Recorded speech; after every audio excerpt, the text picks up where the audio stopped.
ఈరోజు ఈ సమావేశం ముఖ్య ఉద్దేశం మా పార్టీ నిర్మాణం ఒంగోలు నియోజకవర్గంలో గత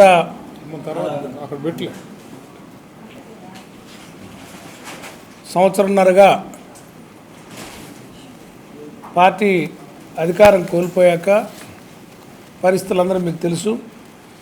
ఉన్న నాయకత్వం పార్టీ మారటం, నాయకుడు పార్టీకి రాజీనామా చేసి అధికార పార్టీలో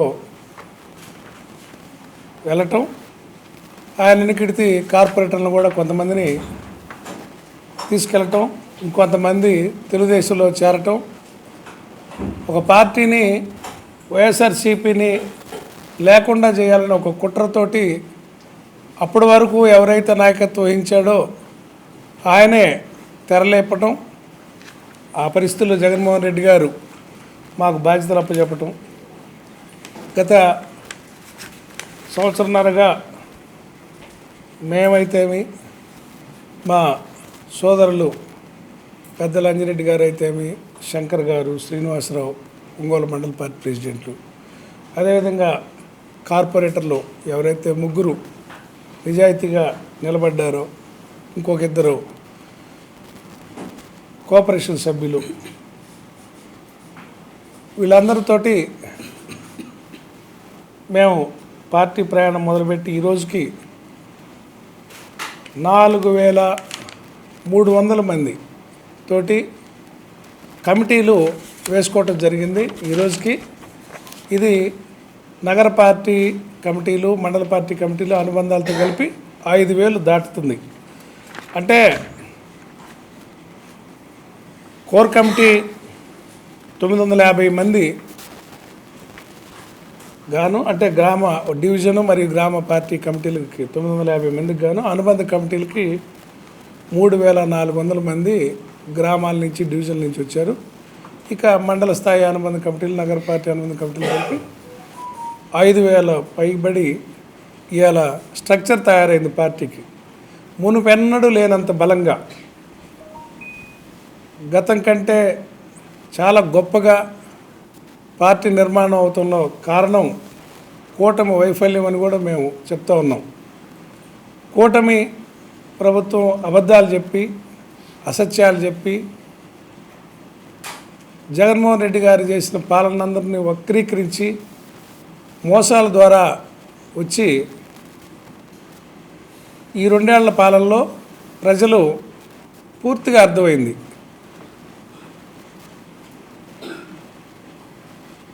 మొన్న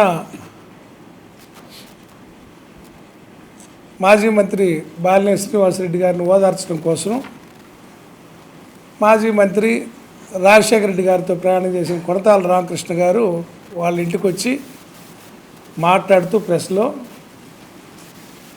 ఒక విధ్వంస పాలన తర్వాత వారు పునర్నిర్మాణాన్ని చేపట్టారంట రాష్ట్రాన్ని. అంటే వాళ్ళ మాటలు.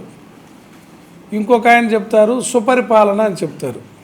తెలుగులో వీళ్ళకే పదాలు తెలిసినట్టు సుపరిపాలన అంట. ఏది సుపరిపాలన, ఏది విధ్వంసం, మనం ఆలోచించాలి. జగన్మోహన్ రెడ్డి గారు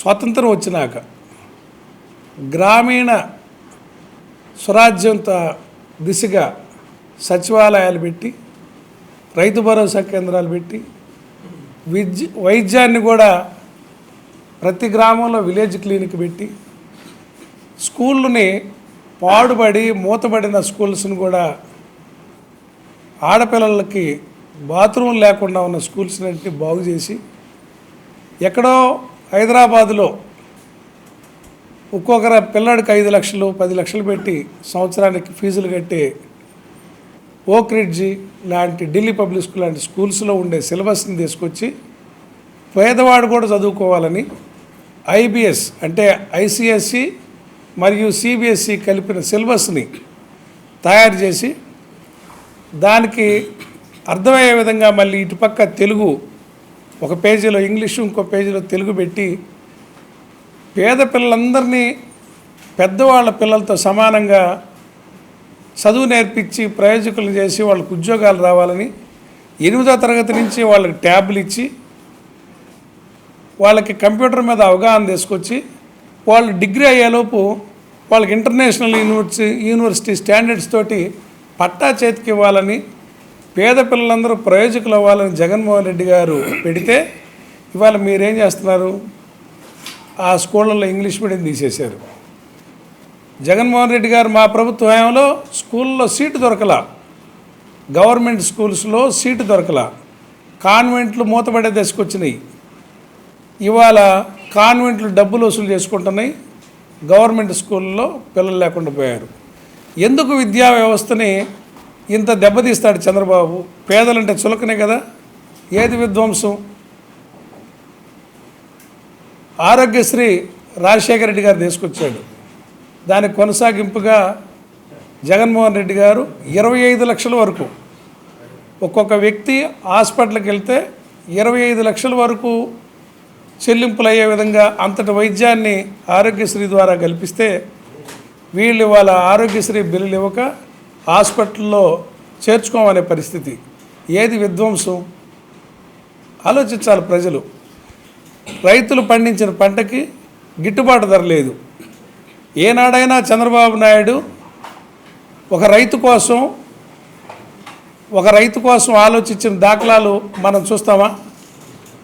మనం ఏమి ఆలోచిస్తున్నాం? శనగలు మార్కెట్లో ఇవాళ 3 సంవత్సరాల నుంచి కోల్డ్ స్టోరేజ్లో శనగలు ఉన్నాయి. మళ్ళీ ఇప్పుడు కోతలు జరుగుతున్నాయి. అమ్మిపెట్టే దిశగా మీరు ఏమైనా ఆలోచించారా? మరి వైఎస్ఆర్సీపీ గవర్నమెంట్లో శనగలు 10,000 అమ్మినాయి, ఇవాళ 5,000కు కొనే నాదుడు లేడు. వీటి గురించి ఏనాడన్నా ఈ శాసనసభ్యులు కానీ ఈ ముఖ్యమంత్రి కానీ ఆలోచించాడా? పొగాకు విషయంలో మనం చూసాం. జగన్మోహన్ రెడ్డి గారు రేటు తగ్గిపోతున్నప్పుడల్లా ప్రభుత్వం ధనాన్ని మార్కెట్ ద్వారా రంగంలోకి దించి మార్కెట్ నిలబెట్టింది చూసాం. అదే చంద్రబాబు నాయుడు గారి హయాంలో ఈ ప్రభుత్వం వచ్చాక మార్కెట్ పడిపోతుందని మేము గొడవ చేస్తుంటే మార్కెట్ వర్గాలు భయపడి ముఖ్యమంత్రి కార్యాలయంకి వెళ్ళి వాళ్ళ అనుమతి తీసుకొని మరి మార్కెట్ని పడగొట్టారు. మీరు ఏమన్నా వస్తారా సార్ అని అడిగి వాళ్ళు రారని తెలుసుకొని మార్కెట్ని కిందకు కొట్టారు.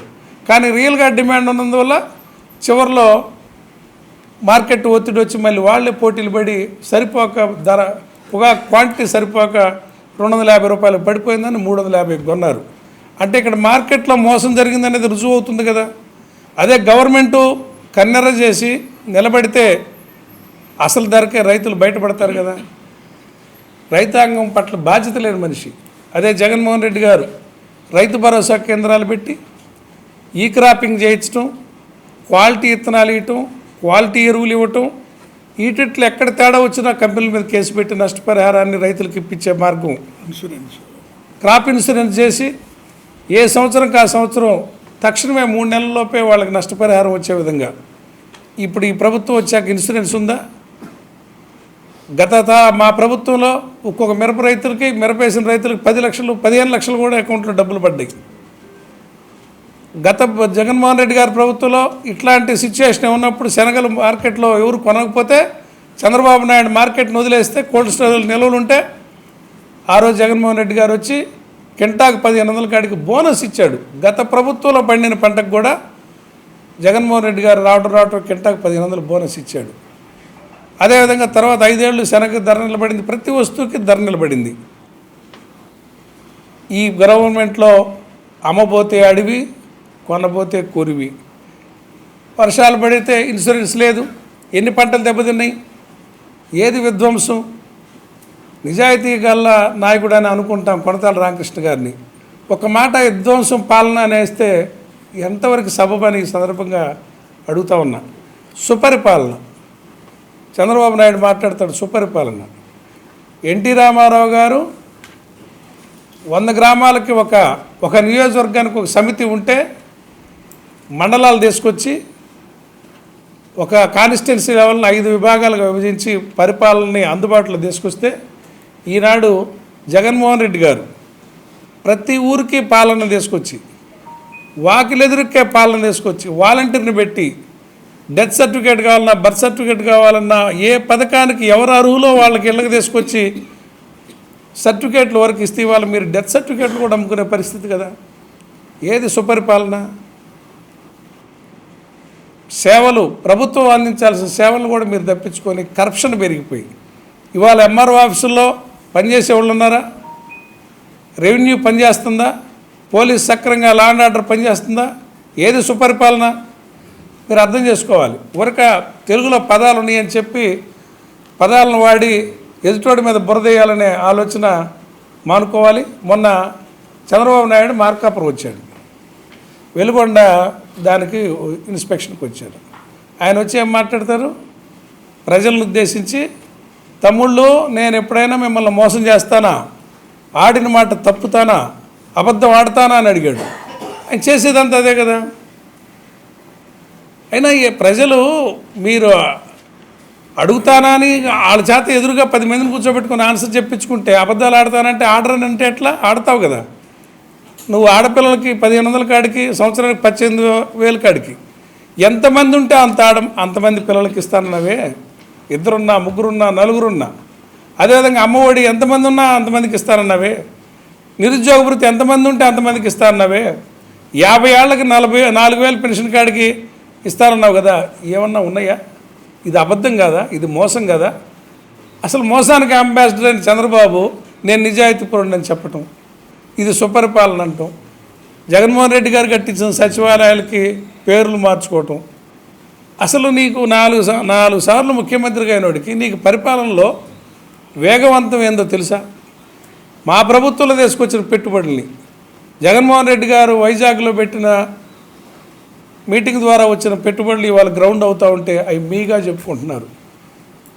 పోర్టులు కట్టించడం మీ వల్ల అయిందా? హార్బర్లు కట్టించడం మీ వల్ల అయిందా? మెడికల్ కాలేజీలు కట్టడం మీ వల్ల అయిందా? ఏది విధ్వంసం? ఏది సుపరిపాలన? కట్టిన మెడికల్ కాలేజీలు 100 రూపాయలకి కౌలు లెక్కని అమ్ముకోవటం సుపరిపాలన?